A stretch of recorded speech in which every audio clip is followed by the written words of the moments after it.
Dile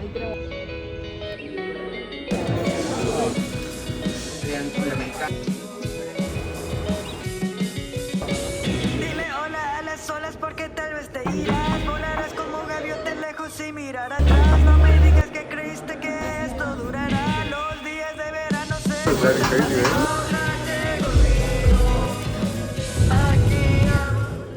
So last month I visited Mexico City and I was excited not only for the food and the art but for the design inspiration. As an interior designer and being Mexicana, I have found that so much of what I create is rooted from where I come from. The trip to Mexico City not only served as design inspiration for me, but I found that it reconnected me to my cultura, color, and creativity because that is in my blood, and I feel like I had been running away from it, but not really running away, just kind of staying clear from that.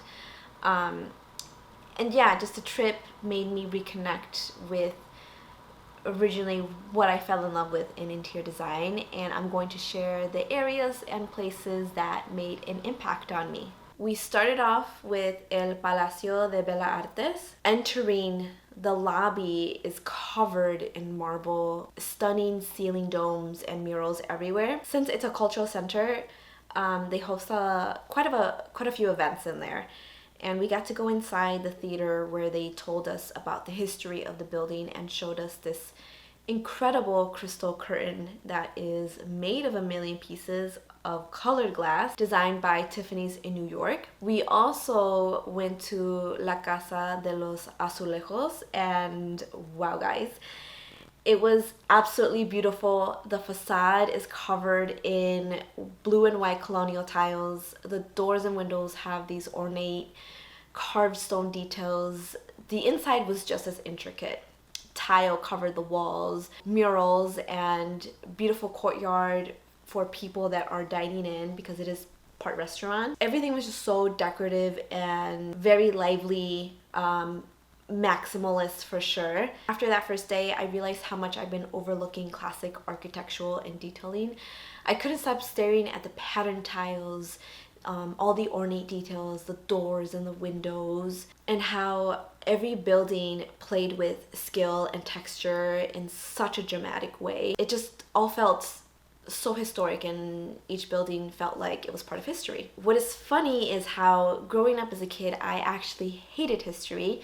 I paid attention only to pass the class. Now, getting older, I'm becoming more and more intrigued and interested in history, especially when it comes to Mexico, because there's so much depth and history and beauty and layers to peel back on how Mexico became about. I'm learning to slow down and appreciate all the details that stood the test of time. Vintage and classic styles and pieces just hold so much history, and there's stories behind it, which if you're designing a space where people live in, the story behind the design matters. So first day was about history and connecting with stories.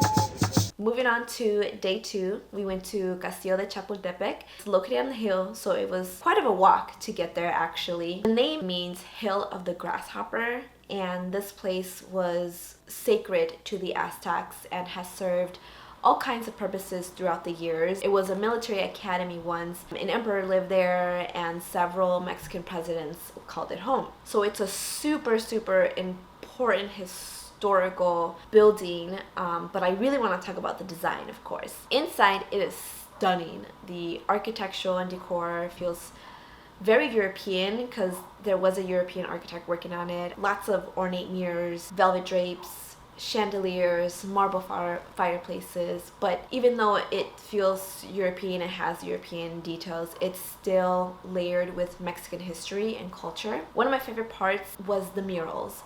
They were massive, and it tells the story of Mexico's past from ancient times to the revolution. They were super dramatic and bold. There was like the staircase area where there was murals on both walls and on the ceiling. But my favorite area was this upstairs hall where there was just full stained glass windows with black and white checkered floors. The detailing on the walls and ceiling were just on another level, and it just felt so sunny and bright and just beautiful in there. There's also this rooftop garden. Once you're up there, you're surrounded by greenery and city views. And there's just so many spaces and rooms to check out in El Castillo that just blew my mind and just felt so design inspired and appreciative of the classic work that's been done there. My overall thoughts on this place, it made me super proud and orgullosa to be Mexicana and to have been born in Mexico. Although I came to the States when I was 3 years old, but still, you know, just such a proud moment, especially learning about the Battle of Chapultepec during the US and Mexico War. Just reminded me of how much history is built into who we are and how far Mexico has come.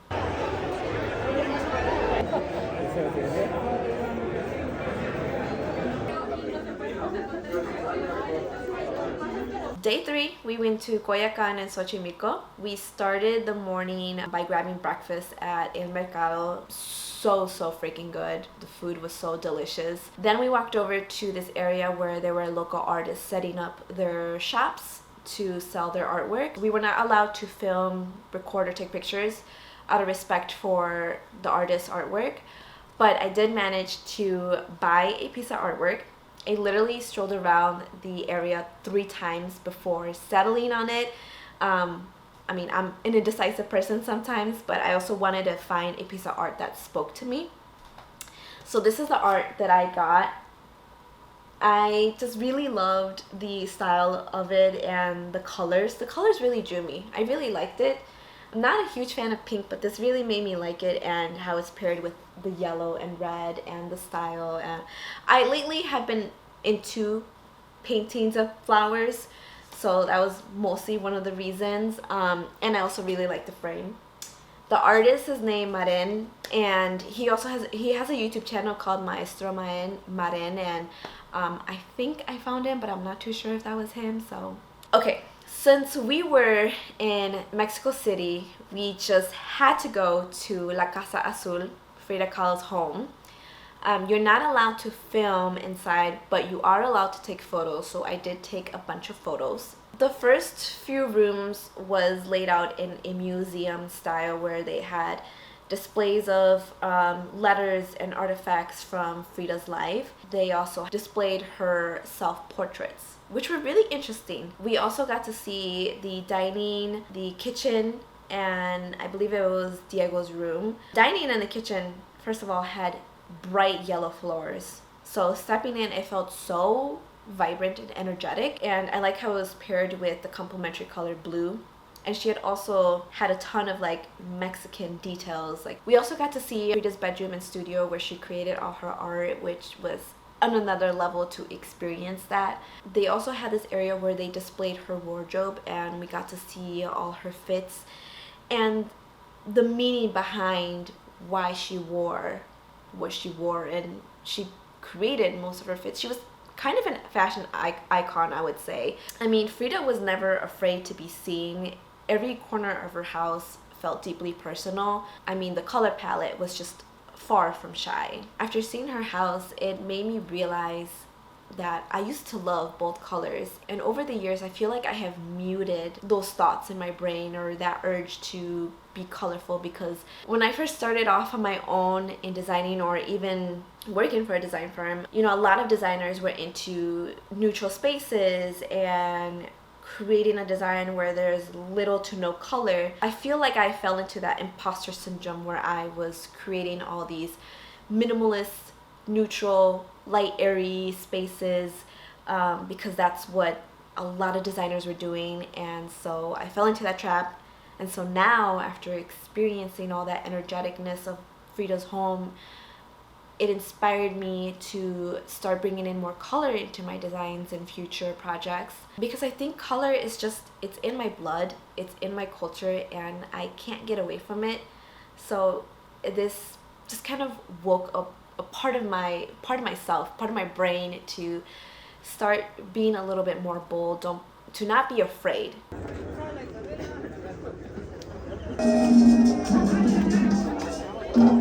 Cuenta que en base de las muñecas, él se pone a recolectar las muñecas porque supuestamente el espíritu de la niña le reclamaba lo que era la muñeca. Ahora sí que en el tiempo que va pasando, el señor se percata que la muñeca está abandonada en la orilla de lo que es la hoy actualmente la de las muñecas. Ay, ay, ay, ay, ay, ay, ay, mi morena de mi corazón. Ahora sí a bailarme, compadre. A bailar. Day 4, we went to Teotihuacán. We woke up super early. We got up at 3 a.m. because transportation was provided with this whole tour. We had originally planned to go to the hot air balloon ride, then eat breakfast at a cave and get a tour of the pyramids. But the weather was not on our side that day. I mean, during that time, that season, Mexico City is very rainy. Once we got there, we were waiting and crossing our fingers, hoping the rain would stop, but it did not, so they canceled the hot air balloon ride, unfortunately. But it's okay because we still got to experience the other two things. We got breakfast at the cave, and that was such a cool experience. I loved all the low ambient lighting paired with the vibrant pink and red tablecloths. It was kind of unexpected but expected at the same time, and the cave walls were just full of texture and just so dramatic, and I loved how they had this opening at the top to let natural sunlight pour in, and the chilaquiles were also really delicious. And then we stopped by this shop where we learned about the agave plants and the local crafts. So much skill and history and everything that we make in Mexico. De afuera, únicamente dos, no hay más. Y este que está aquí es el primer jabón. Miren, esto es el primer jabón. ¿Sí? ¿Ya lo vieron? Miren, esta cosita blanca es el jabón. ¿Sí? Chicos, ¿saben qué voy a sacar de aquí? De aquí voy a sacar la primer aguja con sus hilos ya preparada, ya lista para bueno, era la idea que viniera todo el hilo, pero como estamos, esta es la primera aguja con hilo ya preparada, ya lista para coser. Día de trabajo, pintamos la fibra. Ya vieron cómo se ve la fibra. Ajá. De esta manera debió haber salido la agujita, pero como está muy chiquitica la aguja, no dio para jalarla. Estos son geranios.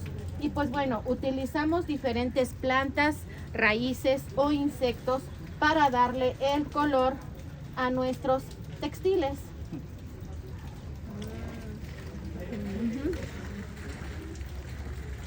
And then we toured the Theotewakan temples. Our tour guide made a point to say that they're actually called temples, not pyramids. And the temples were very different at the pyramids in Egypt. In Egypt, friends, were tombs. Here were temples for the ceremonies, the performance. The important for them was the connection with the gods on top. And they built the temple on top, friends, because they did the sacrifices. They believe in the transcendation. They say your life, no death, your life continues underground. Even for them was an honor. And they used calendars.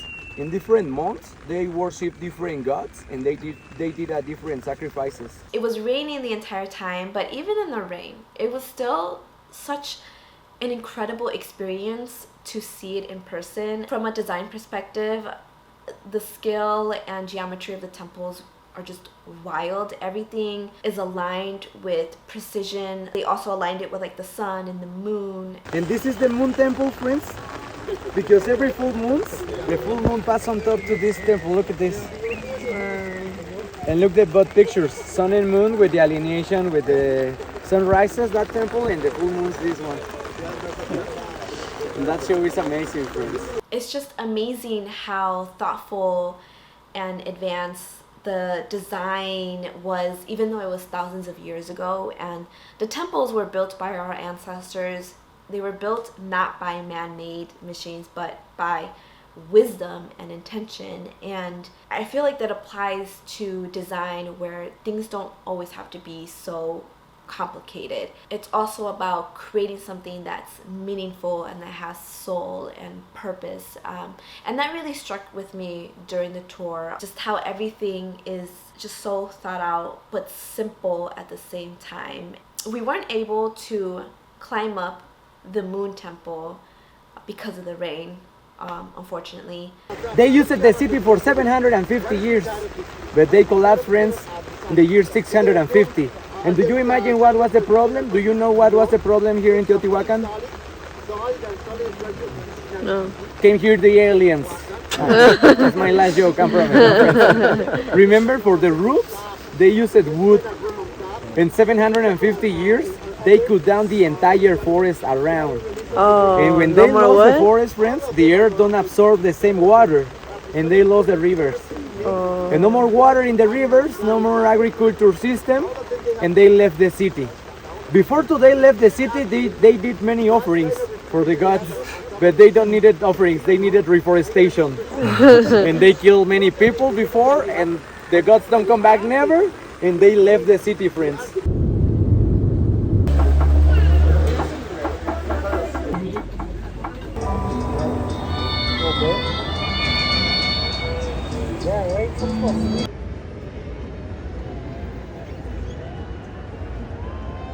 Day 5 was the last full day, and I had a few places in mind that I had to see before leaving. The first stop was Casa Gilardi. My dear friend Andrea recommended this, and I'm so glad that she did, because honestly this was one of my favorite parts of the trip. So this home was designed by the legendary Mexican architect Luis Barragan, and he designed it for a man named Francisco Giraldi. People from all over the world visit this house because of its stunning color palette, the play of light, and just the unique layout. When we were there, there was this woman from, like, I think Japan, who had just landed. She had her luggage and she was ready to see the house. Fun fact, there's actually a family living there, so we weren't able to see up the very top floor, but this family has lived there for several years. They knew the architect and Francisco, and if you are planning to visit, you have to make an appointment because the family still lives there. So it was interesting to hear how this family has lived in the house for several years. Carlos is one of the family members. He doesn't live there now. He used to growing up, but he told us a little bit about the house, how back when it was designed with the intention to have it as a space for events and have it as a studio space. It was never designed as the intention to have a family live there. And there's just so much I want to say about this house.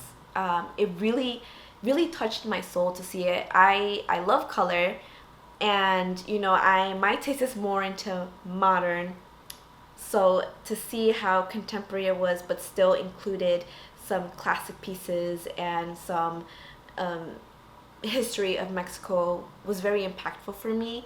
The way that light and color just played in the house just felt very unique, and how it was built around this tree instead of tearing it down. And the infamous indoor pool, which was so neat. Carlos was actually telling us how some people don't know that there is a pool, or that is a pool, and they fall into the water. I mean, when you're walking in, it almost quite literally looks like there's no pool, just because of the way that the light and the colors all reflect one another. It just looks so seamless too. It's just on another level to experience this house. So if you are ever in Mexico City and you are a designer or architect, highly recommend you check out Casa Gilardi. Last stop was the Biblioteca, and this was a completely different vibe from the house that we had just seen. It was super industrial and felt futuristic. It was unlike any library I have ever seen. Every level had this little bump out where you're grabbing a book, you can look down and just see everything. And I went to the top floor and I looked down and it was kind of trippy, but super cool. And there was so many different areas to lounge and to work. Some people were actually taking a nap. And they also have this amazing outdoor garden where you can just kind of wander. Such a nice contrast and such a different vibe than what's going on inside.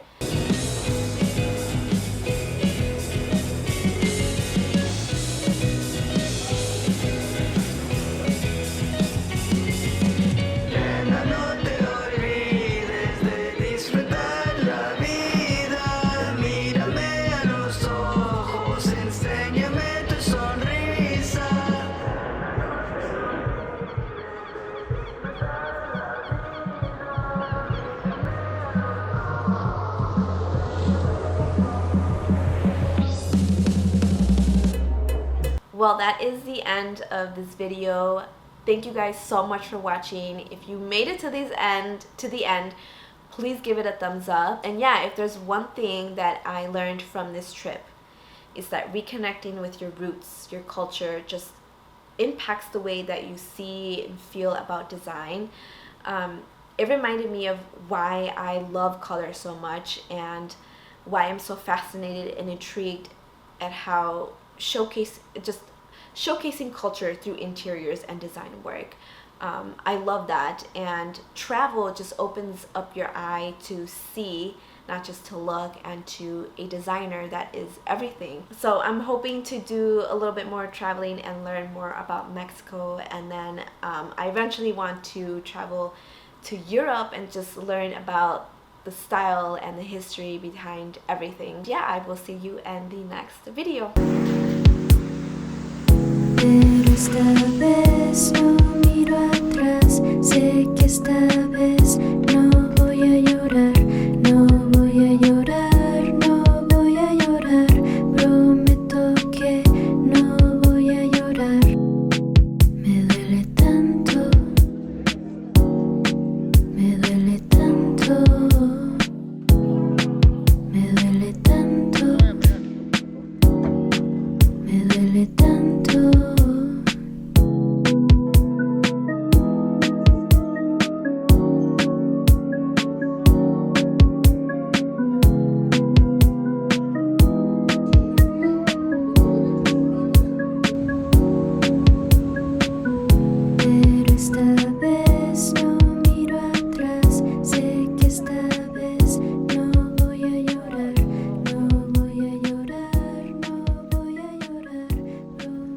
For that reason, friends, one thing is true.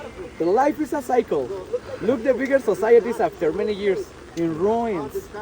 For that reason, my recommendation for you every day, friends, is don't worry, enjoy the life. Because it's just a cycle. It's a journey. Enjoy the experience, friends. But the important is when you find the balance.